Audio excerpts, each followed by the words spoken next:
මේ ආයතන ගැන අපි විග්‍රහ කරද්දී ආයතනය කියන්නේ මොකක්ද කියලා ඉස්සෙල්ලා දැනගෙන ඉන්න ඕන. ආයතන කියන්නේ මොකක්ද? ආයතන කියන්නේ මොකක්ද කියලා ඇහුවොත් මොකක්ද ඔබ දෙන උත්තරේ? ආයතනයක් කියන්නේ මොකක් කරන එකක්ද? මොනවා සිද්ධ වෙන තැනක්ද? ආයතන තියෙන විවිධාකාර ආගමික ආයතන, වෙළඳ ආයතන, අධ්‍යාපනික ආයතන, සෞඛ්‍ය ආයතන, සමාජ සංවිධාන ආයතන, මෙහෙම ආයතන ගොඩක් තියෙනවා. මේ ආයතන වල ස්වභාවය මොකක්ද? ආයතනයක සෑමීටම සිදුවෙන දේ තමයි යම් පිරිසක් යමක් හෝ යම් පිරිසක් ඒක රාශී කිරීම. ඒක තමයි ආයතනයකින් සිද්ධ වෙන්නේ. හැමතිස්සෙම දැන් යම් කිසි දෙයක් ආයතන දැන් ඔන්න මොනවා හරි බඩු භාණ්ඩ රැස් කරන තැනක් නම් ඒක වෙළඳ ආයතනයක් වෙනවා. පුද්ගලයන් රැස් කරන තැනක් නම් ඒක ආගමික ආයතනයක් වෙන්න පුළුවන්, අධ්‍යාපනික ආයතනයක් වෙන්න පුළුවන්, සෞඛ්‍ය ආයතනයක් වෙන්න පුළුවන් යනාදී වශයෙන්. එහෙනම් යමක් හෝ යමෙක් ඒක රාශී කරන තැනක් නැත්නම් අපි ඒකට ආයතනයක් කියලා කියනවා. එහෙනම් මෙන්න මේ ඇස කන නාසය දිව ශරීරය මනස රූප ශබ්ද ගන්ධ රස ස්පර්ශ ධර්ම කියන මේ 12 ප්‍රපංචයන්ට මේ අත්භව වස්තුන්ට ඇයි ආයතන කියන්නේ? ආයතන කියන්නේ මොන අර්ථයෙන්ද? අපි දැන් නුවණින් බලන්න ඕන. මොනවා පවත්තන් යන අර්ථයෙන්ද? කුමක් උදෙසාද කුමක් නිසාද මේ සියල්ලට ආයතන කියලා කියන්නේ? ඔන්න බලන්න. නුවණින් බලන්න දැන් හොඳින් කල්පනා කරන්න මොකද්ද මේ ආයතනය කියන්නේ කියලා. දැන් මේ සිතට අවශ්‍යයි නැවත නැවත මේ සංසාරේ පවත්වාගෙන යන්න. සිතට අවශ්‍යයි. නැවත කර්ම භවය සකස් වෙන්න ඕන. කර්ම භවය සකස් වෙන්න නම් කර්ම රැස් වෙන්න ඕන. එහෙනම් මෙන්න මේ කර්ම රැස් කරන අර්ථයෙන් මේවට ආයතන කියන එක අර්ථයක්. සම්මුතික වශයෙන් ගත්තාම අපිට පේන්නේ ආස්වාදයේ රැස් වෙනවා, වේදනා රැස් වෙනවා යනාදී වශයෙන්. බාහිර ප්‍රපංච ධර්ම රැස් වෙනවා, වස්තු රැස් වෙනවා, තම තමන්ගේ මිල මුදල් රැස් වෙනවා, ගෙවල් දොරවල් රැස් වෙනවා, දරුමලු රැස් වෙනවා, යාන වාහන, ඉඩකඩම් වතු පිටි මිල මුදල් දැනුම මේවා රැස් වෙනවා. මෙන්න මෙහෙම රැස්වීමක් පේනවා. ඒ රැස්වීමට තමයි අපි මේ සම්මුතික වශයෙන් මේ අස කරන ආශය දිව ශරීරය මනස රූප ශබ්ද ගන්ධ රස ස්පර්ශ ධර්ම කියන මෙන්න මේවා පරිහරණය වෙන්නේ. සම්මුතික වශයෙන් අපිට පේන්නේ එච්චරයි. අපිට වෙනවා මුදල් රැස් වෙනවා පේනවා, පිරිස රැස් වෙනවා පේනවා, වතු පිටි ඉඩකඩම් රැස් වෙනවා පේනවා, ධන දාන රැස් වෙනවා පේනවා, භවභෝග රැස් වෙනවා පේනවා, මෙහෙම පේනවා. වාහන රැස් වෙනවා පේනවා, අරමමියෝ. බාලේ රැස් වෙනවා පේනවා. දැන් අපිට එච්චරයි පේන්නේ. හැබැයි අපි රැස් කරන්නේ ඒ ටික. නමුත් සිත රැස් කරන්නේ කුමක්ද? කර්මය. කර්මය රැස් කර ගැනීම උදෙසා මෙන්න මේ අස කන නාසය දිව ශරීරය මනස රූප ශබ්ද ගන්ධ රස ස්පර්ශ ධර්ම මෙන්න මේවා පරිහරණය කරනවා ආයතනික වශයෙන්. ආයතන වශයෙන් පරිහරණය කරනවා. එහෙනම් ඇහැ ආයතනයක් වශයෙන් සිත විසින් පරිහරණය කරනවා. රූපේ ආයතනයක් වශයෙන් සිත විසින් පරිහරණය කරනවා. ඒ විදිහටම කන නාසය දිව ශරීරය මනස රූප ශබ්ද ගන්ධ රස ස්පර්ශ ධර්ම යන මේ සියල්ල ආයතන වශයෙන් පරිහරණය කරනවා සිත විසින්. එහෙනම් ඒ ආයතන තුලින් මොනවද සිද්ධ වෙන්නේ? හැමතිස්සෙම කර්ම රැස් වෙන එක. එහෙනම් කර්ම රැස් කර ගැනීම උදෙසා ආයතන වශයෙන් මේ සියල්ල පරිහරණය කිරීමයි මේ සිතේ කාර්යය. ඒ අර්ථයෙන් තමයි මේවට ආයතන කියන්නේ. එහෙනම් ඒ අර්ථය හොඳට තේරුම් ගන්න ඕන. එහෙනම් මේ අස කන නාසය දිව ශරීරය මනස රූප ශබ්ද ගන්ධ රස ස්පර්ශ ධර්ම ආයතන වශයෙන් පවතින තාක්කල් සංසාරේ නැවත මේ කර්ම භවය ගොඩ නැගිනවා, පුනර්භවය ගොඩ නැගිනවා. කොමක් හේඳියත් එහි රැස් කරපු යමක් තිබිච්ච නිසා. එහෙනම් මේ රැස් කරන හිස් කරන එකයි බුදු පියාණන් වහන්සේගේ දහම. බුදු පියාණන් වහන්සේ දේශනා කරන්නේ රැස් කරන නොවි හිස් කරන්නයි. එහෙනම් මෙන්න මේ අස කරන නාසය දිව ශරීරය මනස රූප ශබ්ද ගන්ධ රස ස්පර්ශ ධර්ම රැස් කරන ආයතන බවට පත් කරගන්න එපා. හිස් කරන ආයතන බවට පත් කරගන්න ඕනේ. එදාට මොකද වෙන්නේ? අන්න එදාට පුළුවන්කම ලැබෙනවා මේ කර්ම භවය නිරෝධ කරන්න. එතකම් මේ සිත විසින් මේ කර්ම භවය ගොඩනගා ගන්න මේ සියල්ල ආයතන වශයෙන් පරිහරණය කරනවා. එහෙනම් තව දෙයක් තේරුම් ගන්න ඕනේ. දැන් මේ ඇස කන නාසය දිව ශරීරය මනස කියලා හයක් තියෙනවා. රූප ශබ්ද ගන්ධ රස ස්පර්ශ ධර්ම කියලා හයක් තියෙනවා. අපි දැන් ඔතනින් ඇස ගමු එකක් උදාහරණයක් ඇටියට. දැන් මේ ඇස කියලා ගත්තාම මේ ඇස කියලා කියන්නේ ආයතනයද? ඇසයි ආයතනය කියන්නේ එකක්ද කියලා බලන්න ඕනේ. ඇස කියන්නේ මොකක්ද? ආයතනය කියන්නේ මොකක්ද? චක්කු කියන්නේ කුමක්ද? චක්කු ආයතනයි, චක්කායතනය කියන්නේ කුමක්ද කියලා බලන්න ඕනේ. ඇසයි ආයතනය කියන්නේ එකක් නෙවෙයි දෙකක්. ඇස කියලා කියන්නේ යම්කිසි ඉන්ද්‍රියක්. යම් අරමුණක් දැනගන්නට පාවිච්චි කරන ద్వාරයක් ඇස කියන්නේ. චක්කු කියන්නේ ద్వාරය. චක්කු ద్వාර කියනවා. සිතේ පවතිනවා ద్వාර හයක් තියෙනවා. ඇස කන නාසය දිව ශරීර මනස කියලා. මේ ద్వාර ස්වභාවයෙන් ගත්තාම ඒවට චක්කු කියනවා. චක්කු, සෝත, ගාන, જીවහා, කාය, මනෝ කියලා. ඒ ద్వාර. එහෙනම් ద్వාරය නෙවෙයි චක්කායතනය කියන්නේ. ద్వාරයට නෙවෙයි ආයතනය කියන්නේ. චක්කු කියන්නේ එකක්, චක්ක ආයතන කියන්නේ තව එකක්. මේ විදිහට ගත්තාම සෝත කියන්නේ එකක්, සෝත ආයතන කියන්නේ තව එකක්. ගාන කියන්නේ එකක්, ගාන ආයතන කියන්නේ තව එකක්. මේ විදිහට ඇස කන නාසය දිව ශරීරයේ මනස කියන්නේ යම් ස්වභාවයක්. චක්ක ආයතනේ, සෝත ආයතනේ, ගාන ආයතනේ, ජීව ආයතනේ, කාය ආයතනේ, මන ආයතනේ කියන්නේ තව ස්වභාවයක්. මේ දෙකම එකක් නොවේ. එහෙනම් ඇසට නොවේ ආයතනය කියන්නේ. එහෙනම් අපි බලමු කොමකටද ආයතනය කියන්නේ කියලා. දැන් උදාහරණයක් ගත්තොත් යම් කිසි ශාලාවක් තියෙනවා. මේ ශාලාවේ එක කාලෙකදී බඩු භාණ්ඩ සිල්ලර භාණ්ඩ පුරවලා තියෙනවා අලෙවි කරනවා. අපි ඒ කාලෙට මේ ආයතනෙට කියන වෙළඳ ආයතනය. ඊට පස්සේ කාලයක් යනවා. දැන් මේ වෙළඳ ආයතන ඉවත් කරලා දැන් මෙතන දැම්ම අධ්‍යාපනික වශයෙන් ටියුෂන් පන්තියක්. දැන් අපි මේකට කියනවා අධ්‍යාපනික ආයතනය. තව කාලයක් යනකොට ඒකත් අයින් කරා. මෙතන දැම්ම ඩිස්පෙන්සරියක්. දැන් මොකද සෞඛ්‍ය ආයතනයක්, වෛද්‍ය ආයතනයක්. දැන් ඒකත් අයින් කරා. ඊට පස්සේ දැන් උතන දැම්ම මොකක් හරි ආගමික සංවිධානයක් උතන බාරගත්තා. දැන් එතන ආගමික ආයතනයක්. මේ විදිහට මේ එකම ශාලාවේ ආයතන ගොඩක් තිබුණා. එහෙනම් ආයතනය කිව්වේ ශාලාවට නෙවෙයි. ආයතනය කිව්වේ ශාලාව තුල පවත්වාගෙන යන වැඩපිළිවෙලට. එහෙනම් ඇස චක්කායතනය කියන්නේ ඇහැට නෙවෙයි. චක්කායතනය කියන්නේ ඇහැ විසින් පවත්වාගෙන යන වැඩපිළිවෙලට. එහෙනම් ඇහැ විසින් පවත්වාගෙන යන මේ වැඩපිළිවෙල ආකාර තුනයි. රාගයෙන්, ද්වේෂයෙන්, මෝහයෙන් කියන ආකාර තුනෙන්ම මේ ඇස විසින් මේ ආයතනය පවත්වාගෙන යනවා. නිසිත විසින් චක්කායතනය පවත්වාගෙන යනවා. එහෙමනම් මෙන්න මේ ඇස කියන ආයතනය රාගෙන්, දේශයෙන්, මෝහෙන් ක්‍රියාත්මක වෙන මොහොතේදී චක්කායතනය කියලා කියනවා. ඇස කිව්වේ ඉන්ද්‍රියට නෙවෙයි එතන. චක්කායතනය කියන අර්ථයෙන්.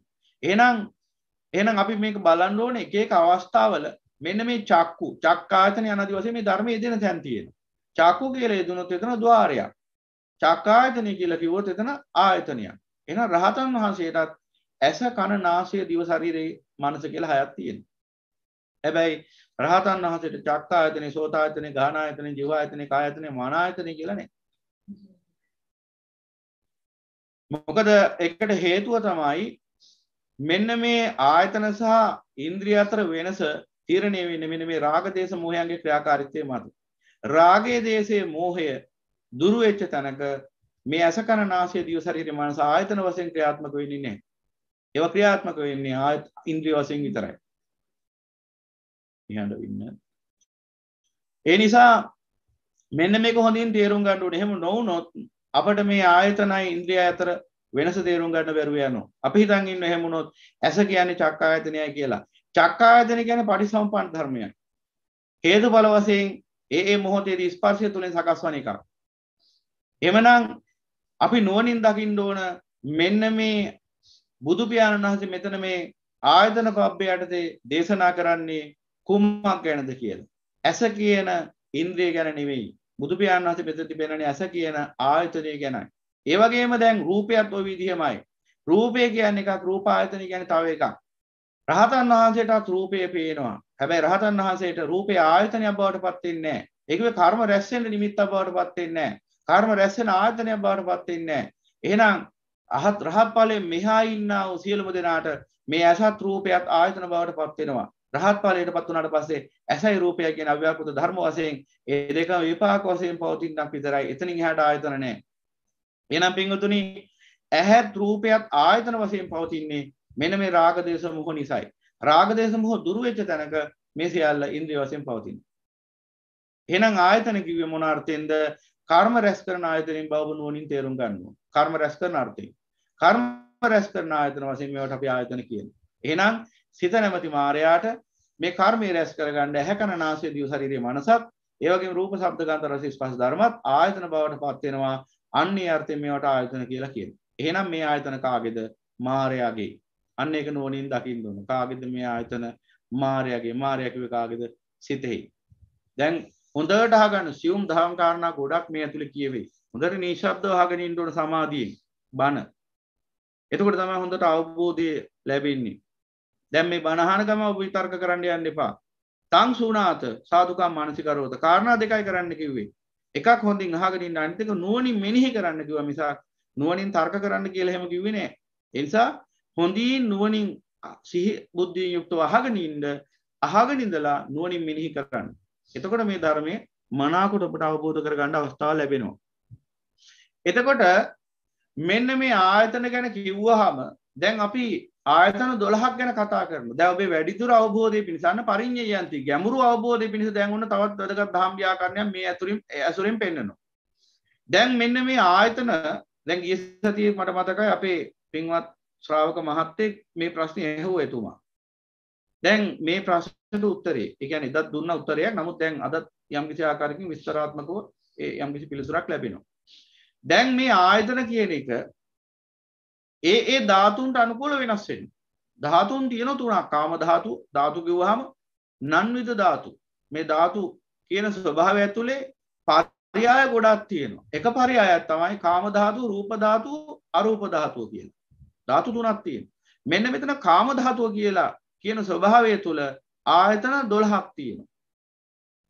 රූප ධාතුව තුල ආයතන 6ක් තියෙනවා.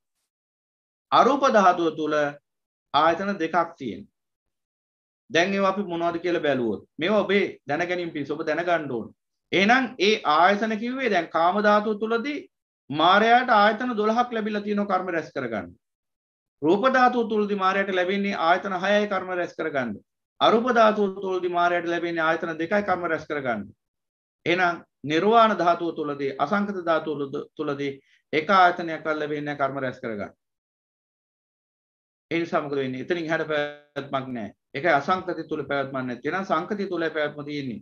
කුමක් හේතුයක්? සංකතිය තුල ආයතන පවතින නිසා. ආයතන තියෙන තුරු පවතිනවා. ආයතනයේ සියලු සේවකයෝ ඉවත් කරලා ආයතනයේ සිද්ධ කරන වැඩපිළිවෙල තවසම් කරපු දවසට ආයතනය වහලා දාන්න සිද්ධ වෙනවා. එදාට පැවැත්මක් නැහැ. තත්ත කතමානි කාම ධාතුයා ද්වාදස ආයතනානි චක්කායතනං රූපායතනං සෝතායතනං සද්ධායතනං ඝානායතනං ගන්ධායතනං ජීවආයතනං රසායතනං කායායතනං පොට්ටබ්බායතනං මනායතනං ධම්මායතනං ඉමානි උච්චන්ති කාම ධාතුයා ද්වාදස ආයතනානි. මහන මේ කාම ධාතුව තුල ආයතන කීයක් තියෙනවද? 12ක් තියෙනවා. මොනවද මේ? චක්කායතනය, රූපායතනය, සෝතායතනය, සද්ධායතනය, ඝානායතනය, ගන්ධායතනය, ජීවආයතනය, රසායතනය, කායයතනය, පොට්ටබ්බායතනය, මනායතනය, ධම්මායතනය කියලා. මෙන්න මේ අනුසාරයෙන් ආයතන 12ක් සකස් වෙනවා කාම ධාතුව තුල. එහෙනම් වැඩිම ආයතන ප්‍රමාණයක් තියෙන්නේ කාම ලෝකයේ තුලයි. කාම ධාතුව තුලයි. එහෙනම් වැඩිම කර්ම රැස්වීමක් සිද්ධ වෙන්නේ කාම ධාතුව තුලයි. ඒ නිසා තමයි සතර අපාය පිහිටලා තියෙන්නේ කාම ධාතුව තුල. සතර අපාය පිහිටලා තියෙන්නේ රූප ධාතුවේ අරූප ධාතුවේ නෙමෙයි. සතර අපාය පිහිටලා තියෙන්නේ කාම ධාතුවේ. ඒකට හේතුව කාම ධාතුව නිසායි. කාම ධාතුව තුලයි වැඩිම කර්ම රැස් වෙන්නේ. එතකොට ඒ රැස් වෙන කර්ම අතරයි විෂම කර්ම සහ අර කාම සමාචාරය සහ කාම විසමාචාරය කියලා දෙකක් තියෙනවා. මෙන්න මේ විසමාචාරය නිසා මේ ගති හේවත් දූෂිත ගති නිසා රැස් වෙන කර්මත් බහුලව දකින්න ලැබෙන්නේ කාම ධාතුව තුල තමයි. රූප ධාතුව තුල අරූප ධාතුව තුල කාම විසමාචාරය කියලා එකක් අපිට දකින්න ලැබෙන්නේ නැහැ. ඒ නිසා එහි විසම කර්ම සකස් වෙන්න හේතු නැහැ. නිසා දුගතියක් නැහැ. එහෙනම් කාම ධාතුව තුල තමයි මේ සියලු දූෂිත කර්ම දකින්න ලැබෙන්නේ. ඒ නිසා දුගතිය කාම ධාතුවට අදාළ වෙන්නේ. එහෙනම් කාම ධාතුව තුල ආයතන 12කින් කර්ම රැස් වෙනවා. එහෙනම් කාම ධාතුවේ හිරවෙල ඉන්න තාක් කල් අප්‍රමාණ දුකින් දෙන සිද්ධ වෙන ලෝකයට සත්‍යයට. කුමක් හින්දාද? ආයතන 12කින් කර්ම රැස් වෙන නිසා. ආයතන 12ක් ඇසුරු කරගෙන කර්ම රැස් වෙන නිසා. ඇහැ නිසා කර්ම උපදිනවා, රූපේ නිසා කර්ම උපදිනවා, කන නිසා කර්ම උපදිනවා, ශබ්ද නිසා කර්ම උපදිනවා. මේ විදිහට අභ්‍යන්තර සහ බාහිර වශයෙන් මේ 12 ආකාරයකින් ආයතන හේතුවෙන් කර්ම රැස් වෙන නිසා කාම ධාතු තුල අප්‍රමාණ දුක්ඛ ස්කන්ධයක් උරුමයි ලෝක සත්‍යයට. එහෙනම් මේ කාම ධාතුව, රූප ධාතුව, අරූප ධාතුව කියන මෙන්න මේ ස්වභාව තුන ගත්තාම වැඩිම දුක් විඳින සත්වෝ ඉන්නේ කාම ධාතුවේ. ඊළඟට ඊට වඩා අඩුවෙන් දුක් විඳින සත්වෝ ඉන්නේ රූප ධාතුවේ. ඊටත් වඩා අඩුවෙන් දුක් විඳින සත්වෝ ඉන්නේ අරූප ධාතුවේ. එහෙනම් කිසිම දුකක් නොමැත්තේ අසංකත ධාතුවේ. මොකද එතන කිසිම ආයතනයක් නැති නිසා. එහෙනම් එතන ආයතනයක් නැති තැන සත්වෙක් පනවන්න හේතුවකුත් නැහැ. එහෙනම් ආයතන පවතින තුරු එහි යම් කිසි ආකාරයක අසාර සත්වත්වයක් පවතින. පටිසම්පන්නව තෘෂ්ණාවෙන් සකස් වෙච්ච ඒ ආයතන කෙරෙහි තෘෂ්ණාවෙන් පසුවන්නා වූ චිත්ත ස්වභාවයක් ඒ සිත තුළම බලපවත්වන නිසා අන්නර ආයතන කෙරෙහි පවතින තෘෂ්ණාවෙන් යුක්ත චිත්ත ස්වභාවයම සත්‍යයක් වශයෙන් ලෝකයට විද්‍යමාන වෙනවා. එහෙනම් සත්‍ය කියලා කියන්නේ වෙන කිසිවෙක් නෙවෙයි. සත්‍ය යනු ඒ සිත තුළම ඒ ආයතන කෙරෙහි පවතින තෘෂ්ණාවටම කියන නම. එහෙනම් යම් චිත්ත සංතානයක් තුළ ඒ ඇස කරන ආශය දිව ශරීරයේ මනස රූප ශබ්ද ගන්ධ රස ස්පර්ශ ධර්ම කියන මෙන්න මේ 12 ආයතන කෙරෙහි යම් තෘෂ්ණාවක් පවතින්නේද ඒ තෘෂ්ණාවේ ස්වરૂපය තමයි අපිට සත්‍යයක් වශයෙන් විද්‍යමාන වෙන්නේ. ඒ තෘෂ්ණාව යම් ආකාරද ඒ ආකාරي සත්‍යයක් අපිට පේන්න ගන්න. එහෙනම් නාම රූප වලට නෙමෙයි සත්‍ය කියන්නේ. ඒ නාම රූප කෙරෙහි පවතින තෘෂ්ණාවටයි සත්‍ය කියන්නේ. එහෙනම් ඔන්න ඔය කාරණා හොඳින් තෝරගන්න ඕනේ. එහෙනම් ඒ සත්‍ය වැඩිම දුක් විඳින්නේ මෙන්න මේ කාම ධාතුව තුලයි. මොකද කාම ධාතුව තුල උපාදාන වෙන්න විශාල ලෝකයක් තියෙනවා. ඒ නිසාම දුක වැඩි. එහෙමනම් රූප ධාතු යාච ආයතනානි රූප ධාතුවේ තියෙන ආයතන 6ක්. රූප ධාතුවේ තියෙන ආයතන 6 මොකද්ද? තත්ත කතමානි රූප ධාතුය ච ආයතනානි චක්කායතනං රූපායතනං සෝතායතනං සද්ධායතනං මනායතනං ධම්මායතනං ඊමානි උච්චන්ති රූප ධාතුය ච ආයතනානි රූප ධාතුවේ තියෙන ආයතන 6ක්. දැන් අර කාම ධාතුව කියලා කිව්වේ කොහොමද? කාම ධාතුව කියලා කියන්නේ මනුස්ස ලෝකයයි සතර අපායයි දිව්‍ය ලෝක 6යි. සතර අපායයි මනුස්ස ලෝකේ 5යි දිව්‍ය ලෝක 6යි 11යි. කාමාවචර ලෝකේ 11ක් තියෙනවා. මෙන්න මේ කාමාවචර ලෝකවල ආයතන 6 ගානේ තියෙන සත්‍යයක්. එහෙනම් අභ්‍යන්තර වශයෙන් 6යි බාහිර වශයෙන් 6යි 12ක් තියෙනවා. එහෙනම් කාම ලෝකයේ තුල ආයතන 12ක් තුලින් තමයි කර්ම රැස් වෙන්නේ. ඒ කාම ලෝකයේ තමයි ඔන්න ඔය කිව්ව සතර අපායයි මනුස්ස ලෝකේ දිව්‍යතල 6යි කියලා කියන්නේ. එහෙනම් ඔන්න ඔය කාම ලෝකයේ තුල සැරිසරන සත්‍යයට ආයතන 12ක් පරිහරණය කරමින් කාමී ආස්වාදෙ විඳින්න පුළුවන්කම ලැබෙනවා. හැබැයි කාමී ආස්වාදය කියලා කියන්නේම අපි දන්නවා ලෝකෝත්තර ධර්මයට අනුව දුක බව. එහෙනම් ඔහු ආයතන 12ක් ඔස්සේ දුක් විඳිනවා. يعني වැඩිම දුකක් තියෙන්නේ එහෙනම් කාම ධාතුව තුලයි. ඊළඟට යනවා රූප ධාතුවට. රූප ධාතුවේ තියෙන ආයතන 6යි. ඒකේ බ්‍රහ්මයෝ. රූපාවචර බ්‍රහ්මයෝ. එන රූපාවචර බ්‍රහ්මයන්ට තියෙන්නේ ඇහැ තියෙන අභ්‍යන්තර වශයෙන් ගත්තාම ඇහැ කන මනස. බාහිර වශයෙන් ගත්තාම රූප ශබ්ද ධම්ම. එහෙනම් අභ්‍යන්තර 3යි බාහිර 3යි ආයතන 6යි රූපාවචර බ්‍රහ්මයන්ට තියෙන්නේ. එහෙනම් ආයතන 6ක් විතරයි තියෙන්නේ. කියන්නේ බාහිර සහ අභ්‍යන්තර වශයෙන් ආයතන 6ක් විතරයි තියෙන්නේ. කියන්නේ අන්න කාම ධාතුවට වඩා දුක භාගයට භාගයක් අඩු වෙලා. හැවැත්ම තුල සංකතය තුල දුක සංකත දුක්ඛය කාම ලෝකයට වඩා අඩකින් අඩක් අඩුයි. හොඳට මතක තියාගන්න. පරිනිම්මිත වසවාතිය තමයි කාම ලෝකයේ ඉහළම කාම සම්පත්තිය ඇති දිව්‍ය තලය. මෙන්න මේ පරිනිම්මිත වසවර්ති ඉන්න පරිනිම්මිත වසවාති දෙව්රජු විදින සෝය කියලා අපි අර්ථකථනය කරන්නේ ලෝකෝත්තර ධර්මයට අනුව බැලුවම දුකම තමයි. එහෙනම් මතක තියාගන්න දැන් මිනිස්සුયો ගත්තාම බොහෝ දෙනෙක් කල්පනා කරනවා මෙහෙම දිව්‍ය ලෝකයකට යන්න ඕන කියලා. දැන් ගොඩක් අය ඉන්නවා නිවන් දකින්නට වඩා දිව්‍ය ලෝක යන්න කැමති. නිවන් දැක්කත් කැමති දිව්‍ය ලෝක යන්න. ඒ කියන්නේ සමහරු ඉන්නවා දැන් අපි දැකලාම තියෙන හැම පිටිසක් සෝවාන් වෙන්න උත්සාහ ගන්නේ මොකටද කියලා බැලුවොත් නිසක වශයෙන්ම දිව්‍ය ලෝක යන්න පුළුවන් කියලා කොහෙන් හරි කවුරු හරි කියලා.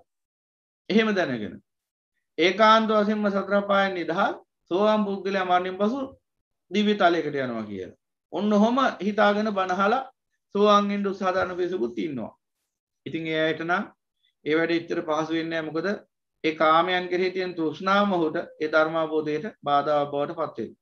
මොකද කාමච්ඡන්ද නීවරණෙන් නිදහස් වෙන්න බැරිකම නිසා හැමදාම බණ ඇහුවත් ධර්ම අවබෝධය ලැබෙන්නේ නැහැ. ඒකට හේතුව අන්නර කාමයේ පිළිවන් තියෙන දැඩි ඇල්ම. කාමයේ කෙරෙහි තියෙන තෘෂ්ණාවම ඔහුට විනාශයක් වෙලා තියෙනවා. ඉතින් ඒ නිසා නිවන් දකින්න ඕන දිව්‍ය ලෝකවල යන්න බලාගෙන නෙවෙයි. දිව්‍ය තලවල රින්ගන්න බලාගෙන එහෙම නෙවෙයි. එහෙම කවුරු හරි බණ අහනවා නම් එයාට ඉතින් අවබෝධය ගොඩක් දුරයි. දුරාවබෝධයකට තමයි පත් වෙන්නේ. ඒ නිසා පින්වතුනි කෙනෙක් බණ අහන්න ඕන නිවන අරමුණු කරගෙන. දිව්‍ය තලයකට යන්නේ ඔබ හිතන්න ඕන දෙයක් නෙවෙයි. කර්මානුරූප එහෙම හේතු වේදලා තිබුණොත් මරණින් පසු දිව්‍ය තලයකට යයි. හැබැයි ඒක අපි හිතලා කරන්න ඕන දෙයක් නෙවෙයි. දැන් කවුරු හරි එහෙම හිතාගෙන වැඩ කරනවා නම් අන්න එතන තියෙන්නේ අවිජ්ජාවම තමයි බලවත් අවිජ්ජාවක්. දැන් ඇයි එහෙම කියන්නේ ඔන්න බලන්න. දැන් පරිනිම්මිත වසවාර්තිය දක්වාම තියෙන්නේ කාම ලෝකේ. එහෙනම් පරිනිම්මිත වසවාර්තියේ පරිනිම්මිත වසවාර්ති දෙව් රජු ඇතුලේ සියලුම දෙනාටත් ආයතන 12ක් තියෙනවා. අභ්‍යන්තර 6යි බාහිර 6යි යන දිවස්යෙන් ආයතන 12ක් තියෙනවා. එහෙනම් ආයතන 12ක් කියලා කියන්නේ දැන් ඔබට පේනවා නුවණින් ආයතන 12ක් කියන්නේ ආයතන 12කින් කර්ම රැස් වෙනවා කියන්නේ නැවත නැවත මෙලවත් පරලොවත් දුක්ඛ ස්කන්ධය 12 ආකාරයකින් රැස් වෙනවා කියන එක. එහෙනම් 12 ආකාරයකින් මේ දුක රැස් කරනවා තව. අන්න ආයතන කියන්න පුළුවන් ඒ අර්ථයෙන් දුක රැස් කරන ආයතන. කර්ම රැස් කරනවා කිය දුක රැස් කරනවා කියන එක තමයි තියෙන්නේ. මොකද පුඤ්ඤාභි සංකාර වුණත් අපුඤ්ඤාභි සංකාර වුණත් ආනිඤ්ඤාභි සංකාර වුණත් මේ 31 තලයෙන් පැවැත්මනේ. එහෙනම් 31 තලයේ පවත්ම රැස් කරනවා කියන්නේ දුක රැස් කරනවා කියන එක. ජාති ජරා ව්‍යාධි මරණ ශෝක පරිදේ දුක්ඛ දමන සුපාස රාග දේශ මොහ කියන 11 කින් තමයි මේ රැස් කරන්නේ. එහෙනම් අර කාම ලෝකී ඉහළම ඉන්න දෙව් රජුත් විඳින්නේ සැපද දුකද කියලා නුවණින් බලන්න ඕන. හැබැයි මිනිස්සුયો කැමති බ්‍රහ්ම තල වලට යන්න නෙවෙයි දිව්‍ය තල වලට යන්න. බලන්න අවිජ්ජාවේ තරම. කාගෙන් හරි ඇහුවොත් ඔබ කැමති බ්‍රහ්ම තලයට යන්න දිව්‍ය තලයටද යන්නද කියලා අනිවාර්යෙන් උත්තරේ හම්බෙන්නේ බොහෝ අවිජ්ජාවෙන් ඉන්න පුද්ගලයන් නම් ඒකාන්තයෙන් උත්තරේ දෙන අවිජ්ජාව බලවත් නම් ඒකාන්තයෙන් උත්තරේ දෙන දිව්‍ය තලයකට යන්න කැමතියි කියලා. අඥානකම තමයි ඒ. දිව්‍ය තල වලට පැන ගන්න කියලාමයි අඥානියෝ කියන්නේ. දිව්‍ය තල වලට පැන ගන්න. දැන් එතනින් උඩ තියෙනවා බ්‍රහ්මතල. බ්‍රහ්මතල වලට යනකොට ආයතන 6යි තියෙන්නේ. ඒ කියන්නේ කාමලෝ සම්මුතික ප්‍රයත්න තුල පවා. මම මේ දේශනා කරන්නේ මෙතන ලෝකෝත්තර ධර්ම ගැන නෙවෙයි මෙතනදී. හොඳට තේරුම් ගන්න. මම මේ පෙන්නන්නේ කාම ධාතු, රූප ධාතු සහ අරූප ධාතු කියන මෙන්න මේ ධාතු තුනේ තියෙන ආයතන වල ස්වභාවය විතරයි. ඒ අර්ථයෙන් සම්මුතික ලෝකෙ බැලුවත්, ඒ කියන්නේ මේ සංසාරික ලෞකික සැපේ දිහා බැලුවත් අන්න යමක් අපට පේනවා. ඒ මොකද්ද? රූප ධාතුව තුල ආයතන 6යි තියෙන්නේ. කාම ධාතුව තුල ආයතන 12ක් තියෙනවා. එහෙනම් ඒකාන්තයෙන්ම කාම ධාතුවට වඩා රූප ධාතුව තුල වෙහෙස අඩුයි. දාහේ අඩුයි. ශෝකේ අඩුයි. තාපේ අඩුයි. දුක අඩුයි. අසහනේ අඩුයි. ආතතිය අඩුයි. සියල්ල අඩුයි. අඩකින් අඩක් අඩුයි. මොකද කාම ලෝකයේ තුල 12 ආයතනකින් දුක රැස් වෙනවා. පීඩාව රැස් වෙනවා. වෙහෙස රැස් වෙනවා. අසහනේ රැස් වෙනවා. ව්‍යසනයන් විපත්ති රැස් වෙනවා. එහෙනම් රූප ධාතුවට පත් වෙනකොට ඒ අඩකින් අඩක් අඩු වෙලා ආයතන 6කට සීමා වෙන නිසා කාම ධාතුවේ යම්කිසි දුකක් පීඩාවක් අසහනයක් පිළීමක් ඇද්ද ඒ අඩකින් අඩක් අඩු වෙනවා රූප ධාතුව තුලදී. එහෙනම් යට ඉඳලා බලාගෙන ආවම නිර්වලට වඩා දුක අඩුයි අසුර ලෝකේ. අසුර ලෝකයට වඩා දුක අඩුයි තිරිසන් ලෝකේ. තිරිසන් ලෝකයට වඩා දුක අඩුයි පෙරේත ලෝකේ. පෙරේත ලෝකයට වඩා දුක අඩුයි මනුෂ්‍ය ලෝකේ. මනුෂ්‍ය ලෝකයට වඩා දුක අඩුයි දිව්‍ය තලවල. දිව්‍ය තලවල සම්මුතික වශයෙන් මේ දුක කියලා කියන්නේ මේ විඳින දුක. සම්මුතික වශයෙන් චාතුර් මහරජික තවතිසා යාම තුසිත නිම්මාරති පරිමිත වසවර්ති.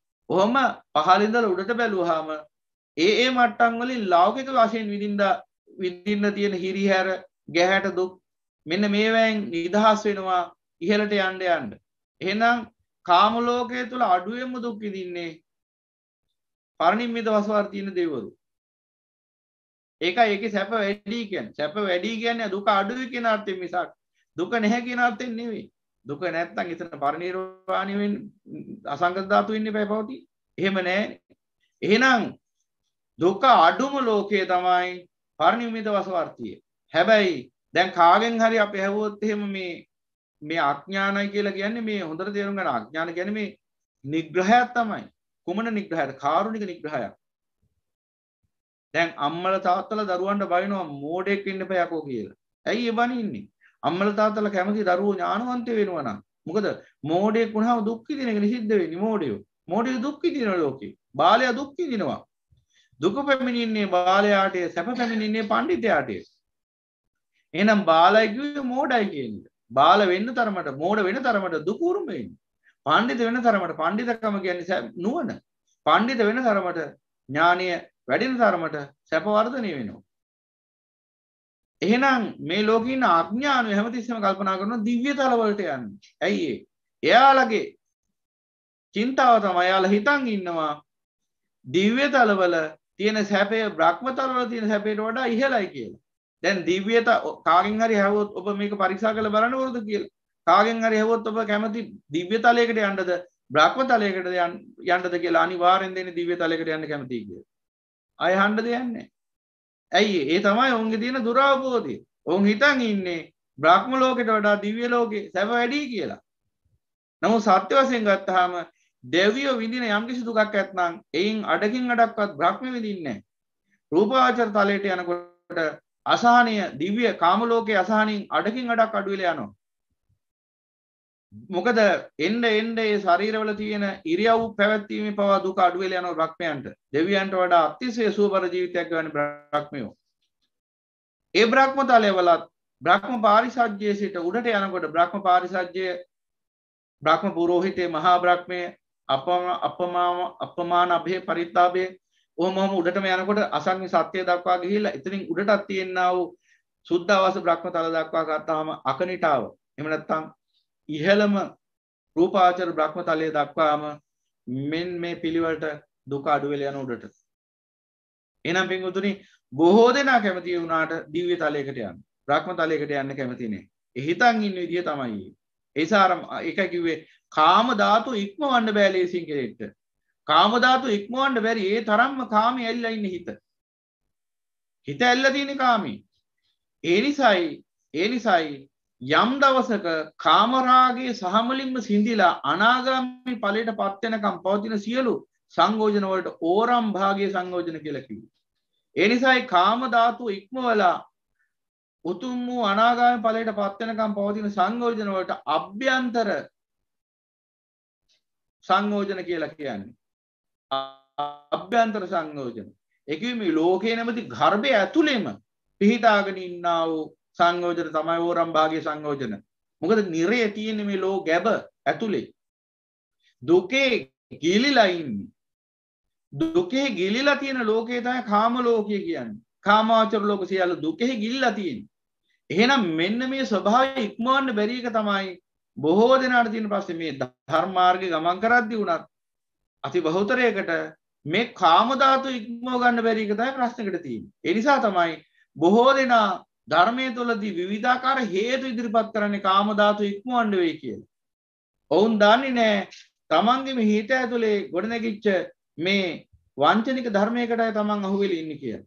මම දැන් උදාහරණ වශයෙන් කිව්වොත් දෙකක් දාරු මාල්ලෝ නිසා බෑ, බිරිඳ නිසා බෑ, සැමියා නිසා බෑ, අරක නිසා බෑ, මේක නිසා බෑ, ව්‍යාපාර නිසා බෑ, අර හදාගත්ත නම්බු නාමය නිසා බෑ, මේ ගොඩනගාගත්ත තරාතිරම නිසා බෑ. ඔහොම කියනවා. මේ එක එක හේතු දක්වන්නේ මොකක් නිසාද? අර ඉස්කෝලේ යන්න කම්මැලි වෙච්ච ළමයි එක එක හේතු දක්වනනේ. බඩ රිදෙනවා, ඔළුව රිදෙනවා, අතන් රිදෙනවා, මෙතන රිදෙනවා, අද වහී වගේ, අද ටික රස්නේ වැඩි වගේ, ඇඳුම් හේදුවේ නැහැ, ඉස්කෝලේ දීපු වැඩ කරේ නැහැ, බඩ රිදෙනවා, එක එක දේවල් කියලා කොහොම හරි ඉස්කෝලේ අනේක නතර කරගන්න තමයි බලන්නේ. ඇයි ඉස්කෝලේ යන්න තියෙන අකමැත්ත නිසා. ඒ වගේ දැන් මේ කාම ධාතු ඉක්මවන්න වෙයි කියන බයට තමයි සමහරව ගෘහ ජීවිතය ඉඳගෙනම බැරිද මේක ඉවරයක් කරගන්න කිය. ඒ කියන්නේ කාම ධාතු කොහොමද ඉක්මවන්නේ? කාම ධාතු ඉක්මව ගන්න බැරිකම තමයි තමන්ම අහුවෙලා ඉන්නේ දෙන්න. හොඳට බලන්න ගැඹුරින්. නුවණින් බලන්න. නුවණින් බලන්න හිත එතන ඇල්ලද නැද්ද කියලා. කවුරු හරි කියනවා නම් අනේ මට නම් එහෙම නැහැ කියලා වංචක කතා නම් කියන්න එපා. මොකද වංචාව බෑ මේ ධර්මයේ ඉස්සරහා.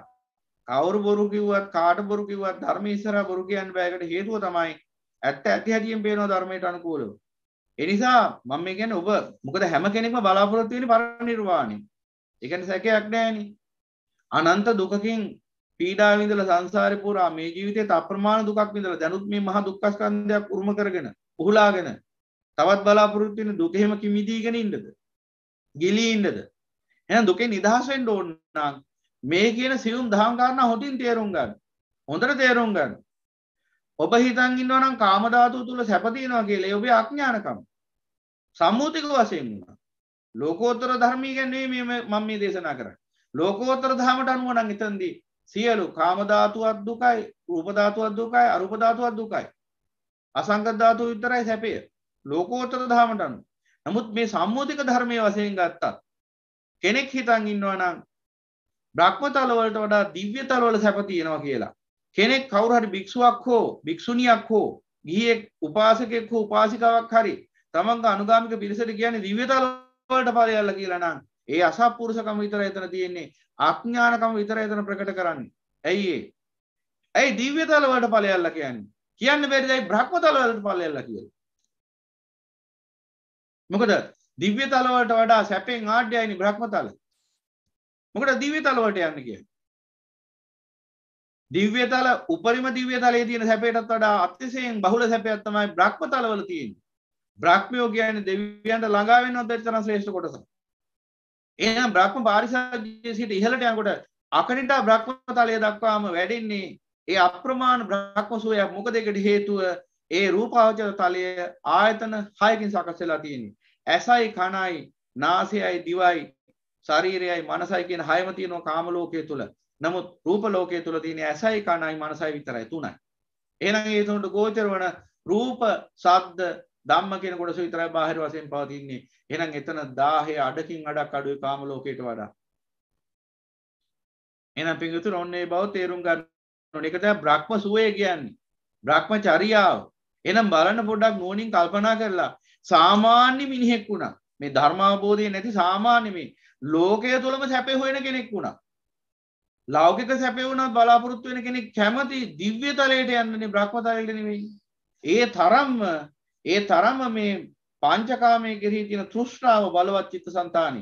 එහෙම යන්න කියලා කියන යම් භික්ෂුවක් හෝ භික්ෂුණියක් හෝ උපාසකෙක් උපාසිකාවක් ඉන්නා නම් උන්දල තුලත් පවතිනා කාම තෘෂ්ණාවම තමයි පෙන්වන්නේ. මොකද ඔවුන් සැපයි කියන තැනට යන්න කියන්නේ. දැන් Taman සැපයි කියලා වර්ධවාගෙන වටහාගෙන ඉන්න තැනට යන්න කියන්නේ අර සැපයි කියලා. දැන් කසිපු වන මිනිහෙක් Taman කසිපු බීලා හොඳට කානුවක වැටලා සැපයි කියලා හිතන් ඉන්නවා නම් තවත් Tamanගේ මිත්‍රයට කසිපුම නෙදෙන්නේ. මොකද Taman දන්න සැපේ ඒකනේ. එහෙනම් යම්කිසි ගිහි හොයවා පැවිදි හොයා යමෙක් කියනවා නම් දිව්‍ය තල වලට ඵලයල්ලා කියලා. ඒකේ තේරුම ඒ අසත්පුරුෂය අඥානිය දන්නේ එච්චරයි සැප කියලා. දන්නේ නැහැ එතනින් එහාට තියෙන බ්‍රහ්ම ලෝක වල තියෙන සුවේ. ඒක දැනගන්න පුළුවන් ඥානයක් හෝ වෙන කිසිම ක්‍රමයක් නැහැ. ඒ නිසා මොකද කරන්නේ? අසරණ මනුස්සයන්ව අනාථ කරනවා මේ සංසාරේ. ඒ නිසා පිටුතුන් හොඳින් නුවණින් දකින්න ධර්මය. කාම ලෝකේ නෙවෙයි සැප තියෙන්නේ ලෝක සම්මුතිය තුලත්. රූප ලෝකයේ තුල. රූප ලෝකයේ තුල. දැන් අපි බලමු දැන් රූප ලෝකයේ තුල කෙබඳු සැපයක්ද තියෙන්නේ? ආයතන 6ක් නිසා අර 10 අඩකින් අඩක් අඩු වෙලා. දැන් අපි බලමු ඊළඟට අරූප ධාතුව. මොන අරූප ධාතුව? අරූප ධාතුය ද්වේ ආයතනානි. අරූප ධාතුවේ තියෙන ආයතන දෙකක්. ද්වේ ආයතනානි. තත්ත කතමානි අරූප ධාතුය ද්වේ ආයතනානි. මනායතනං ධම්මායතනං. ඊමානි උච්චාන්ති අරූප ධාතුය ද්වේ ආයතනානි. අරූප ධාතුවේ තියෙන ආයතන දෙකයි. මන ආයතනයයි ධම්මායතනයයි විතරයි එතන තියෙන්නේ. ආයතන දෙකයි තියෙන්නේ. එහෙනම් අන්න බලන්න අරූප ධාතුවට එනකොට රූප ධාතුවටත් වඩා 10 සෑහෙන දුරකට අඩු වෙලා රූප ධාතුවේ යම් 10ක් තියෙනම් ඒනොත් 3න් එකයි තියෙන්නේ අරූප ධාතුවේ. බාන සහ ධම්ම නිසා හටගන්න යම් 10ක් පිළීමක් පීඩාවක් නැත්නම් එපමණයි අරූපාවචර බ්‍රහ්මයන්ට උරුම. එහෙනම් රූප ධාතුවටත් වඩා සැප ඇති තැන අරූප ධාතුවයි. හැබැයි එතෙන්ට ළඟා වෙන්න ලේසියෙන් පහසුවෙන් බෑ. ඒකට සමාපatti වඩන්න ඕන. සමාපatti ආකාසනංචායතනෙ ආකාසනංචායතනෙ විඤ්ඤාණංචායතනෙ ආකින්චනංචායතනෙ නේව සංඥා නාසඤ්ඤායතනෙ කියන මෙන්න මේ අරූපාවචර සමාපatti 4 වඩලා තියෙන්න ඕන. අරූප ධාතුවට සමවදින්න නම් අරූප ධාතුවටපත් වෙන්න නම්. හැබැයි රූප ධාතුවට එහෙම ප්‍රශ්නයක් නැහැ. රූප ධාතුවට දැහැන්ම වඩන්න ඕනේ නැහැ. රූප ධාතුවට ළඟා වෙන දැහැම වඩන්න ඕනේ නැහැ. 4 දැහැන් වැඩුවොත් පහසුවෙන් යන්න පුළුවන් බව හැබැයි 4 දැහැන්ම වඩන්න අවශ්‍ය නැහැ. ඒ කිව්වේ අසුරු සැනක් තරම් සුළු කාලයක් මේ මෙසිතකින් වාසය කරත් එතන වැඩෙන්නේ රූපාවචර මහග්ගතු රූපාවචර කුසල චිත්තය. එහෙනම් භාවනා ක්‍රමවේද තුල විවිධාකාර අනුස්සති වඩනවා. මේ අනුස්සති තුලත් වැඩෙන්නේ මහග්ගතු රූපාවචර කුසල චිත්තය. මෙත්තානිසංස සූත්‍රය අරගෙන බලන්න. මෛත්‍රී ආනිසංස 11ක් බුදු පියාණන් වහන්සේ දක්වනවා. එහි 11 වෙනි ආනිසංසය මරණින් පසු බ්‍රහ්ම ලෝකෙ උපදිනවා කියලා තියෙනවා. ඒකට හේතුව මෛත්‍රී වඩද්දි වැඩෙන්නේ මහග්ගතු රූපාවචර කුසල චිත්තය. රූපාවචර කුසල චිත්තය රූප ලෝකේ උපදින්න පුළුවන් ආකාරයෙන් මහග්ගතු මතක තියාගන්න. කාමාවචර සිතයි රූපාවචර සිතයි විග්‍රහ කරද්දි ධර්මයේ රූපාවචර සිත හඳුන්වන්නේ මහග්ගතු රූපාවචර කුසල චිත්තය කියලා. ඒ කියන්නේ කාමාවචර සිත අමහග්ගතයි. ඒක ලාමකයි. ඒක නීචයි. සම්මුතික ලෝකයේ තුල ලෞකික ලෝකයේ තුල සුගති සැපේ ගැන කතා කරත් කාම ධාතුව තියෙන බොහෝ පහළින් රූප ධාතුව තියෙන ඉහළින්. එනිසා පින්වතුනි ඔබට ලෝක විශ්ය තුල සම්මුතික වශයෙන් ලෝකයේ තුල හැප විඳින්න වසුණත් ළඟා වෙන්න ඕන දිව්‍ය තල වලට නෙමෙයි බ්‍රහ්ම තල වලටයි. බුදු පියාණන් වහන්සේ වරක් ආනන්ද හාමුදුරන්ට දේශනා කරන ආනන්ද මේ ලෝකේ සත්‍යෝ සැපේ ගැන දන්නේ ආනන්ද. මේ ලෝකේ සත්‍යෝ සැපේ ගැන දන්නවා නම් ආනන්ද අඩුම තරමේ කම් සැපේ ගැන දැනගන්නවා. කම් සැපේ ගැන දැනගන්නවා නම් ආනන්ද කම් සැපේ ශාන්ත සැපයක් ප්‍රණීත සැපයක් පවතින තැනක් තියෙනවා. ඒ තමයි ස්වර්ගය. චාතුර් මහරජික තවතිසා යාම තුසිත නිර්මාණ රති පරිනිම්මිත වසවත්ති ආදී දිව්‍ය තල. ආනන්ද මෙන්න මේවැය පවතින කාම ස්වර්ගයේ පවතින සැපය මනුෂ්‍ය කාමයට එක ගත්තාම අති මහත් එකක් සාපේක්ෂව බැලුවාම අන්න සම්මා සම්බුදු පියාණන් වහන්සේ බාලපඬිතු සූත්‍රයේ එක්තරා උපමාවක් දෙනවා. මහාන දිව්‍ය තලවල පවතින සැපයයි මනුෂ්‍ය ලෝකේ තියෙන සැපයයි උපමා කරොත් මෙසේ මනුෂ්‍ය ලෝකේ යම්කිසි මිනිසෙක් විඳින ඉහළම සුවය කියන්නේ සක්විති රජ කෙනෙක් විඳින සුවය. සක්විති රජ කෙනෙක් තමයි උප්පරිම සුව විඳින්නේ මනුෂ්‍ය ලෝකයේ තුල. සක්විති රජුරු විඳින සුවය උපමා කරන බුදු පියාණන් වහන්සේ අතට ගත්ත කුඩා ගල් කැටයකට. පුංචි ගල් කැටයක් අරගෙන අහනවා නුඹලාට මගේ අතේ තියෙන මේ ගල් කැටේ පේනව නේද? එසේ ස්වාමීනි. අර ඈත තියෙන හිමාල පර්වතයක් පේනව නේද? එසේ ස්වාමීනි. මේ අතේ තියෙන ගල් කැටය අර හිමාල පර්වතයයි සංසන්දනය කරාම මොකද හිතෙන්නේ? ස්වාමීනි හිමාල පර්වතය කියන අති මහත් වූ අති විශාල එකක්. ඔබ වහන්සේගේ අතේ තියෙන ඉතා කුඩා ගල් කැටයක්. එහෙනම් මහාන මතක තියාගන්න සප්ත රත්නයක් පහල කරගෙන සතර මහා දිවයින් පාලනය කරමින් මේ මහා පොළොව පාලනය කරන සක්විති රජුරෝ විඳින සැපේ මේ අතේ තියෙන ගල් කැටයකට උපමා කළොත් දිව්‍ය තලවල දෙවිවරු විඳින සැපේ අන්නර හිමාල පර්වතය වගේ කියන. අන දෙවියන්ගේ සැපේ මිනිසයන්ගේ සැපේට වඩා අතිශය ඉහළ ලෞකික සැපයක් දෙවියෝ විඳිනවා. ඒ නිසා බුදු පියාණන් වහන්සේ දේශනා කරන මහාන ආනන්ද කාමී සැපේ හරි දන්නවනම් මේ ලෝකයා අවම වශයෙන් උපරිම පින්දහම් කරලා දාන ශීලාදී පින්කම් වල නිරත වෙලා කාම සම්පත්තිය තුල ඉහළ සැපයක් ඇති දිව්‍ය තලයකට ළඟා වෙන්න. සක්‍ර දේවේන්ද්‍ර ආදී උත්තමයෝ තින්නේ වෙයි. ඒ තුසිතේ සන්තුසිත දිව්‍ය රාජාන් වහන්සේ වැඩ වාසය කරන එහෙම යන ආදි වශයෙන්. එතකොට ආනන්ද යම් ආකාරයකින් ඒ කාමයේ සැපේ ප්‍රණීත භාවය දන්නා යම් සත්‍යයක් ඇතනම් දාන ශීලාදී පින්කම් කරලා ඒ කාමයේ ස්වර්ගයට යනවා. ආනන්ද ඊටත් වඩා මේ ලෝකේ සැපේ ගැන දන්න කෙනෙක් ඉන්නවා නම් යම් සත්‍යයක් ඉන්නවා නම් ඥානවන්තයෙක් ඉන්නවා නම් ආනන්ද භාවනාව ප්‍රගුණ කරලා මහග්ගතු රූපාවචර කුසල චිත්තේ ප්‍රගුණ කරගෙන දැහැන් ඕනම් වඩන්නත් පුළුවන් ලෞකික වශයෙන්. මෙන්න මේ ආකාරයෙන් මහග්ගතු රූපාවචර කුසල චිත්තේවත් මේ කාමයෙන් වෙන් වෙච්ච චිත්තය දැහැන් වඩනකොට වැඩින්නේ ඒ සිත. ඒ වගේම ඔය මෛත්‍රී භාවනාව, බුද්ධානුසති, ධම්මානුසති, මෙත්තා සංඝානුසති, මෙත්තානුසති ආදී විවිධාකාර අනුසති භාවනාවන් තුළින් වැඩින්නේ මේ මහග්ගතු රූපාවචර කුසල චිත්තය භාවනාවලින්. ලෞකික සම්මුතික භාවනාවලින්දී වැඩෙන්නේ මහග්ගතු රූපාවචර කුසල චිත්තය. ආනන්ද සැපේ ගැන දන්නවා නම් යමෙක් අන්නර කාම සැපේ ඉක්මවන ලද වඩා ශාන්ත ප්‍රණීත වූ රූපාවචර සැපයට පත් වෙනවා. බ්‍රහ්ම තලයට ගිහිල්ලා රූපාවචර බ්‍රහ්ම තලයට ගිහිල්ලා රූපාවචර සැපේ විඳිනවා. ආනන්ද ඊටත් වඩා සැපේ ගැන යමෙක් දන්නවා නම් මේ ලෝකේ අන්නේ කෙනා අරූපාවචර සමාපatti ප්‍රගුණ කරලා ආනෙන්ජාපි සංකාරය තුලින් අරූපාවචර තලයේ ගිහිල්ලා ඉපදිලා ඊටත් වඩා මහත් වූ ශාන්ත ප්‍රණීත සැපයකට පත් වෙනවා. ආනන්ද සියලු ආකාරයෙන් සැපේ ගැන දන්නවා නම් මේ ලෝකේ පවතින සැපයට වඩා ඉක්මවන ලද ලෝකෝත්තර සැපේ ගැන දන්නවා නම් ආනන්ද ඔය කිව්ව කාම රූප අරූප කියන සියලු සැපයන් ඉක්මවමින් සදාතනික නිර්වාණ සැපයට පත් වෙනවා. ආනන්ද එහෙනම් එදාට සදාතනික වශයෙන්ම අසංකතයේ පවතිනා වූ ඒ සදාතනික නිර්වාණ ශාන්තියටපත් වෙනවා, අසංකතයටපත් වෙනවා, සියලු ආකාරයෙන්ම ශාන්ත ප්‍රණීත නිවනටපත් වෙනවා. නමුත් ආනන්ද එසේ දේශනා කළ ආකාරයෙන් කාම සැපේ ශාන්ත ප්‍රණීත භාවය දන්නෙත් නැති නිසා, රූප සැපේ ශාන්ත ප්‍රණීත භාවය දන්නෙත් නැති නිසා, අරූප සැපේ ශාන්ත ප්‍රණීත භාවය දන්නෙත් නැති නිසා, නිවන ගැන කිසිසේත්ම දන්නෙත් නැති නිසා ලෝක සත්‍යෝ සියලු ආකාරයෙන් සැපයෙන් විනිර්මුක්ත වූ දුගතියටපත් වෙලා 136ක් නිර ඇතුළේ යොදුන් ගණන් උස ගිනි දැල් මැද දුක් විඳිනවා. දැන් බලන්න බුදු පියාණන් වහන්සේ නකසිකෝපම සූත්‍රයේ දේශනා කරමින් පෙන්වලා දුන්නේ මොකද්ද? හොඳට ගැඹුරින් තේරුම් ගන්න.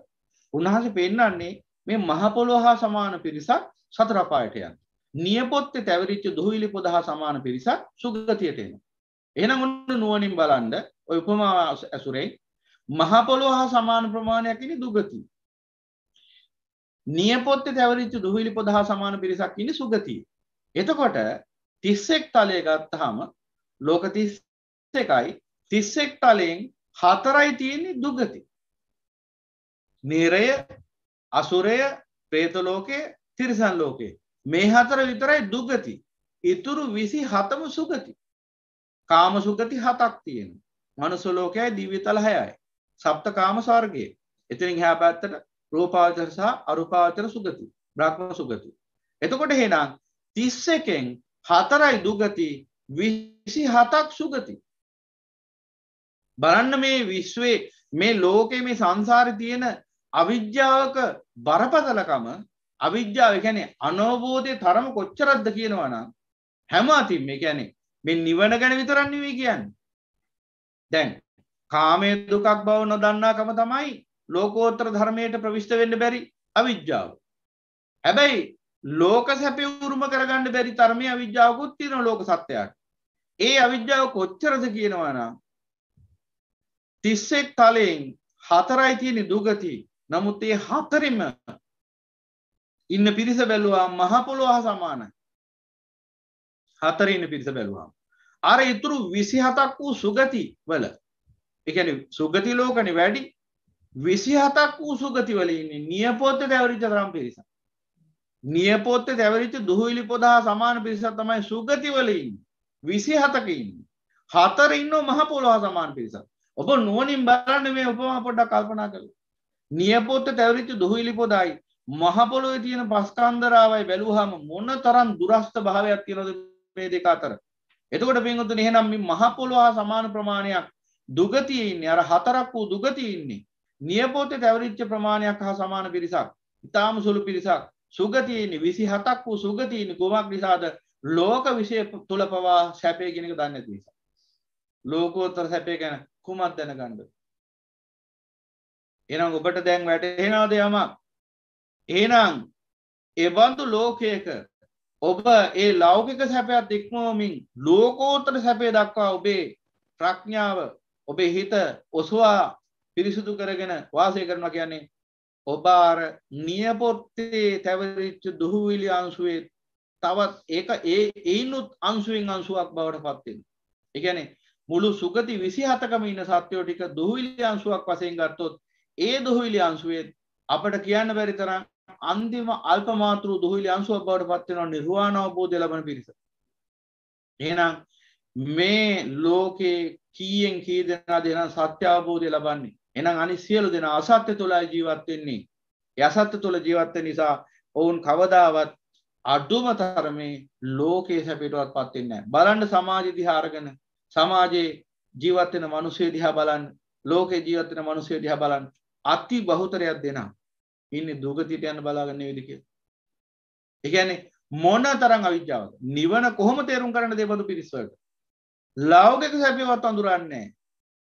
ඉතින් එහෙනම් ඒ නිසයි කියන්නේ අර දිව්‍ය තල වලට යන්න කියලා. එහෙනම් පින්වතුනි අඩුම තරමේ වඩාත් විශ්වසනීය රැකවරණයක්, ශාන්තියක්, සැපතක් ඇති තැන දිව්‍ය තලයේ නෙවෙයි බ්‍රහ්ම තලයයි ලෞකික සැපයට අනුව බැලුවා. ලෞකික සැපයට අනුව බැලුවා. ඒ නිසා මම ඔබට කියන්නේ යෝජනා කරන්නේ දිව්‍ය තලවල හරි බ්‍රහ්ම තලවල හරි බඩ ගගා ඉන්න කියන එක නෙවෙයි. බුදු පියාණන් වහන්සේගේ නාමයෙන් පෙන්වා දෙන්නේ සදාතනික නිවන හැර සැපයක් නැති බව. නමුත් ඔබ තේරුම් ගන්න ඕන ඒ තලවල පවතින මේ සැපෙහි තියෙන වෙනස. ඒ වෙනස කොහොමද සකස් වෙන්නේ? මෙන්න මේ තියෙන ආයතනයන්ගේ තියෙන ප්‍රමාණාත්මක වෙනස නිසා. කාම ලෝකයේ තුල ආයතන 12යි. රූප ලෝකයේ තුල ආයතන 6යි. අරූප ලෝකයේ තුල ආයතන 2යි. එහෙනම් බලන්න ආයතන ප්‍රමාණය අඩු වෙන්න සැප වැඩි වෙනවා. එහෙනම් දැන් ඔබට මේ සුවය විඳින්න දැන් බ්‍රහ්ම සුවය විඳින්න බ්‍රහ්ම ලෝකෙටම යන්න ඕනද? නෑ. දැන් කාම ස්වර්ගයේ තියෙන සැපෙ විඳින්න දිව්‍ය තල වලට නම් යන්න විදිහක් නෑනේ. හැබැයි මේ ලෝකෙන් මිනිස්සු ඕන් තරම් ඇහැ කන නාසය උපරිම පිනවමින් ජීවත් වෙන අවස්ථා තියෙනවා. හැබැයි ඒක ඔච්චර පිනෙව්වත් කාම ලෝකයේ හැමත දිව්‍ය තලයේ කාම ස්වර්ගයේ තියෙන උපරිම සැපෙන් නෙමෙයි අවම සැපෙන් කලාවක්වත් මිනිස්සු අත්දකින්නේ නැහැ. කියන්නේ දෙවියෝ විදින අවම සුවයෙන් කලාවක්වත් මනුස්ස ලෝකේ මිනිස්සු කාමී වශයෙන් අත්දකින්නේ නැහැ. එච්චර පහත් කාමයක් තමයි මනුස්ස ලෝකේ තියෙන්නේ. බුදු පියාණන් වහන්සේ පෙන්වා දෙනවනේ. සක්විති රජුරුවන්ගේ සැපයයි දෙවියන්ගේ සැපය අතර උපමාවර. ඉතින් එතකොට එහෙනම් ඔබ නුවණින් බලන්න ඕන. එහෙනම් අපිට මේ කාමයේ සැපය පිළිබඳව කොහොමදවත් මේ මනුස්ස ලෝකේ ඉඳලා දැනගන්න පුළුවන් කමක් නැහැ. හැබැයි බ්‍රහ්ම සුවය දැනගන්න පුළුවන් කමක් තියෙනවා. බ්‍රහ්ම සුවය දැනගන්න පුළුවන් ක්‍රමය කොහොමද? ඔබ යම් දවසක මේ කාමරාගේ ඉක්මවලා ඇසයි කනයි මනසයි ඊළඟට රූපයි ශබ්දයි ධම්මයි කියන මෙන්න මේ හයට සීමා වෙන දවසක් එන ওই මාර්ගය යනකොට අන්න එදාට කියන අනාගාමී තලයටපත් වුණා කියලා. අනාගාමී ඵලයටපත් වුණා කියලා. එහෙම නැත්නම් ලෞකික ජීවිතය තුල නම් ඒ කියන්නේ මේ ලෝකෝත්තර මාර්ගයෙන් පිට ලෝක මාර්ගය තුල නම් කෙනෙක්ට පුළුවන්කම ලැබෙනවා රූපාවචර දැහැන් වඩන්න. අන්න කෙනෙක්ට රූපාවචර දැහැන් වඩන්න පුළුවන් නම් ලෞකික අනාර දැහැනක් වුණත් වඩන්න පුළුවන් නම් අන්‍යයට දැනගන්න ලැබෙනවා එදාට බ්‍රහ්මයන් විඳින සුවය මොන වගේද කියලා. මොකද රූපාවචර දැහැන තුල ක්‍රියාත්මක වෙන්නේ ඇසයි කනයි මනසයි විතරයි. ඇසයි කනයි කියන්නේ මේ ద్వාර නෙවෙයි. චක්කු ප්‍රසාදයයි සෝත ප්‍රසාදයයි කියන දෙක. සහ මනස මේ තුන ක්‍රියාත්මකයි රූපාවචර දැහැන තුලත්. ඒකයි රූපාවචර දැහැන ඉඳලා දිබ්බ චක්කු දිබ්බ සෝත ආදී ඥාන පහළ වෙලා රූප ශබ්ද අත්දකින්න පුළුවන්කම ලැබෙන්නේ රූපාවචර දැහැන් තුල. ඒකයි රූපාවචර කියන්නේ. රූපාවචර දැහැන් කියලා කිව්වේ ඒ ප්‍රථම ධානයේ ඉඳලා චතුර්ථ ධානයේ දක්වා අනාර්ය දැහැන් තුලත් කෙනෙක්ට රූපයි ශබ්දයි අත්දකින්න පුළුවන් ඒ ඥාන තුලින්. ඒ විශේෂ ඥාන පහළ වුණාම ඒ සඳහා අන්න කියනවා දිබ්බ චක්කු දිබ්බ සෝත ආදී ඥාන කියලා. ඉතින් එහෙනම් පින්වතුනි ඔන්න ඔය විදිහට බලන්න ඕන දැන් අනාර්ය දැහැන් වඩන කෙනෙක්ට උනත් ඒ බ්‍රහ්ම සෝය විඳින්න පුළුවන්කම ලැබෙනවා. මොකද ඇහැයි කනයි මනසයි විතරයි එතනදි පරිහරණය වෙන්නේ. ආයතන 3යි. අභ්‍යන්තර වශයෙන්. බාහිර වශයෙන් උත් 3යි. රූප, ශබ්ද, ධම්ම. එතකොට එහෙනම් එතනදී තවත් එහාට ගිහිල්ලා ඔය ඕනතරම් හිමාලි රිසිවරු එහෙම ඉන්නවා. සමාපත්තිලාභී. මෙන්න මෙයාට පුළුවන් රූපාවචර දැහැන ඉක්මවල අරූපාවචර සමාපත්තියට සමවදින්න. ආකාසානංච ආයතන ඉඳලා ඉහළට. අන්න එදාට ඒ රිසිවරු අත්දකින්නවා අරූප බ්‍රහ්ම අරූප තලයේ බ්‍රහ්ම විදින සුවේ. අරූපාවචර දැහැන් අරූපාවචර සමාපatti තුල ඉඳගෙන. එහෙනම් මේ ලෝකෙදිම ඕනනම් කෙනෙක්ට රූපාවචර බ්‍රහ්ම තල වල තියෙන සුවයත් අරූපාවචර බ්‍රහ්ම තල වල තියෙන සුවයත් අත්දකින්න පුළුවන්කම ලැබෙනවා දැහැන් සහ සමාපatti තුලින්. ඒ වගේම තමයි ලෝකෝත්තර මාර්ගයේ ගමන් කරන ආර්ය ශ්‍රාවකයන්ට යම් දවසක කාමරාගයේ පටිඝය සිඳිලා උතුම් වූ අනාගාමී ඵලයටපත් වුණොත් අන්න එදාටත් එයා විඳින සුවය බ්‍රහ්මයේ විඳින සුවයට සමාන වෙනවා. ඒ අනාගාමී පුද්ගලයා අනාගාමී උතුමයා විඳින සුවය බ්‍රහ්ම සුවයට සමාන වෙනවා. කුමක් හේින්දයක් අනාගාමී පුද්ගලයාටත් ක්‍රියාත්මක වෙන්නේ ඇහැයි කනයි මනසයි කියන ආයතන තුන. ඒ කියන්නේ එතකොට ප්‍රශ්නයක් එන්න පුළුවන් අනාගාමී කෙනෙක් නාසය දිව ශරීරය කියන තුන පරිහරණය කරන්නේ නැද්ද කියලා. මේ අදහස් කරන්නේ ආස්වාදයේ පිණිස පරිහරණය කිරීමක් ගැන. එහෙනම් අනාගාමී පුද්ගලයා ආස්වාදයේ පිණිස පරිහරණය කරන්නේ ඇහැයි කනයි මනසයි විතරයි. නාසය දිව ශරීරය පරිහරණය කරන්නේ ආස්වාදයේ පිණිස. ඒ මොකද කාමරාගය සහ මුලින්ම සිදිලා තියෙන නිසා. එහෙනම් කාමරාගයෙන් තමයි ඇහැයි කනයි නාසයයි දිවයි ශරීරයයි කියන මේ පහම ක්‍රියාත්මක කළේ. කාමරාගයෙන්. දැන් කාමරාගේ දුරු වුණාම රූප රාගය විසින් ක්‍රියාත්මක කරන්නේ ඇහැයි කනයි මනසයි විතරයි. නාසය දිව ශරීරේ පරිහරණය වෙන්නේ නැහැ. එපමණකින් අනාගාමී පුද්ගලයා සෝවාන් සහ සකදාගාමී මාර්ගඵලලාභීන් දෙදෙනාට වඩා 1000න් දැවිල්ලෙන් තාපයෙන් අසහනින් මිදෙනවා. ඒ නිසා තමයි අහෝ සුඛයි කිය අනාගාමී පුද්ගලයා කල් ගෙවනවා කියලා බුදු පියාණන් වහන්සේ පෙන්නනවා දෙන්නේ. කුමක් හින්දියත් ඔහුගේ 1000 අර කාම ලෝකයේ සැරිසරන්නා පුද්ගලයාගේ 1000ට වඩා අතිශය අඩු වෙනවා. අඩකින් අඩක් අඩු වෙලා. 100ක් අඩු වුණා නෙවෙයි. 1000 සම්පූර්ණයෙන් අඩු වෙන රහතන් වහන්සේට 1000 සම්පූර්ණයෙන්ම ෂේ වෙලා යන්නේ රහතන් වහන්සේට විතරයි. එතනින් මෙහා ඉන්න අයටත් 1000 අඩු වැඩි වශයෙන් පවතිනවා. නමුත් කාම ලෝකේ කාමී සැරිසරන්නා පුද්ගලයාගේ 1000න් අඩකින් අඩයි විදින්නේ අනාගාමී පුද්ගලයා. මොකද ඒකට හේතුව ආයතන අභ්‍යන්තර වශයෙන් තුනකට සීමා වෙච්ච නිසා, බාහිර වශයෙන් තුනකට සීමා වෙච්ච නිසා. ඒ නිසා අනාගාමී පුද්ගලයාට යම්කිසි දුකක් පීඩාවක් අසහනයක් හට ගන්නවා නම් ඒ හටගන්නේ ඇහැ රූපය, කන ශබ්දය, මනස ධම්ම කියන මෙන්න මේ හයින් විතරයි.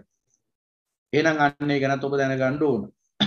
එහෙනම් එතනින් එහාට ගිහලා හරියත් මාර්ග අනුගාමික තත්ත්වයට ආවහම මොකද වෙන්නේ? රූප රාගය සිඳිලා යනවා, අරූප රාගය සිඳිලා යනවා. එතකොට මොකද වෙන්නේ? අර රූප රාගය සිඳිලා අරූප රාගය සිඳිලා එන මට්ටමට එනකොට අර අනාගාමී පුද්ගලයාගේ 10 තවත් අඩු වෙනවා. මොකද ඇහැයි කනයි දෙකත් පරිහරණය වෙන්නේ නැතුව මනස විතරක් නම් පරිහරණය වෙන්නේ. එහෙනම් මනසයි ධම්මයි නිසා හට ගන්නා 10ක් විතරයි එතන තියෙන්නේ. ඒ ස්වභාවයත් ඉක්මවල යන්න පුළුවන්කම ලැබෙනවා නම් අනුරූප රාගය අරූප රාගය දෙකම සිඳිලා යනවා. එදාට මොකද වෙන්නේ? උප්පාති සංයෝජන අවසන් වෙච්ච අරිහත් මාර්ග අනුගාමික උත්තමය පහළ වෙනවා. උන්වහන්සේට ඉතුරු වෙන්නේ මානෝද්දච්ච විද්‍යාව කියන ඒ මොහ විපල්ලාසය විතරයි. චිත්ත විපල්ලාසය විතරයි. මොහෙන් සකස් වුණා වූ විපල්ලාස. ඒ නිසා එතනින් එහාට උන්වහන්සේගේ 10 අනාගාමී පුද්ගලයාට වඩා අතිශයින් සීමා සහිත වෙලා අවම වෙලා ඊටාම් සුළු මට්ටමකට එනවා. එහෙම ඇවිල්ලා කවදා හරි දවසක උන්වහන්සේ අරිහත් ඵලය පූර්ණ කරාද එදාට සියලු ආකාරයෙන් 10 අවසන්.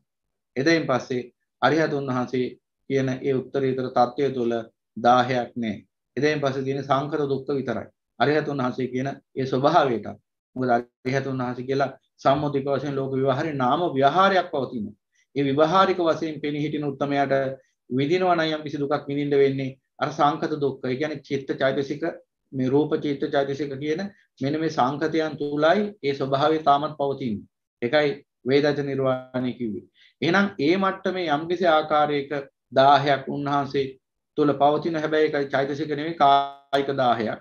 කායික වශයෙන් පීඩාවක්. ඒකයි දුක්ඛ සහගත කාය විඥානේ රහතන් වහන්සේටත් පහළ වෙන අහිතක විඥානයක් වශයෙන්, අව්‍යාකෘත විඥානයක් වශයෙන්, විපාක විඥානයක් වශයෙන්. එහෙනම් ඒ මට්ටමේ දුකක් හැර එතනින් එහාට චෛතසික වශයෙන් රහතන් වහන්සේට කිසිදු දුකක් හටගන්නේ නැත. ඒ කියන්නේ කිසිදු රහතන් වහන්සේ කෙනෙක් සිතින් දුක් වන්නේ නැත. කිසිදු රහතන් වහන්සේ කෙනෙක් සිත තුළ දාහය, පෙළීම, අසහනය, ආතතිය ආදී චෛතසික වශයෙන් හටගන්නා කිසිදු දුකක් හටගන්නේ නැත.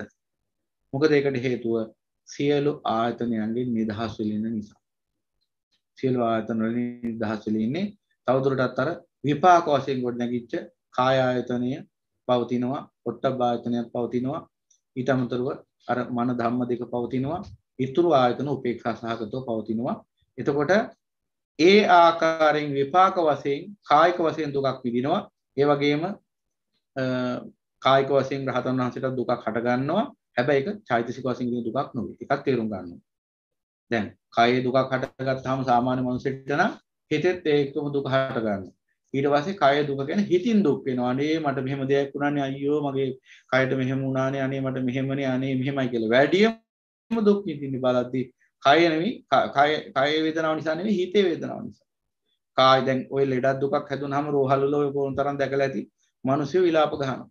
ඒ විලාප ගහමින් දුක් විඳින්නේ අර හිතේ හටගත් දුක නිසා. කාය හටගත් දුක නිසා නෙවෙයි. දැන් එහෙම ගත්තොත් එහෙම රහතන් වහන්සේලාටත් යම් කිසි ආකාරයකින් කාය ආබාධයක් හටගත්තොත් උන්වහන්සේලා විලාප ගහනවා.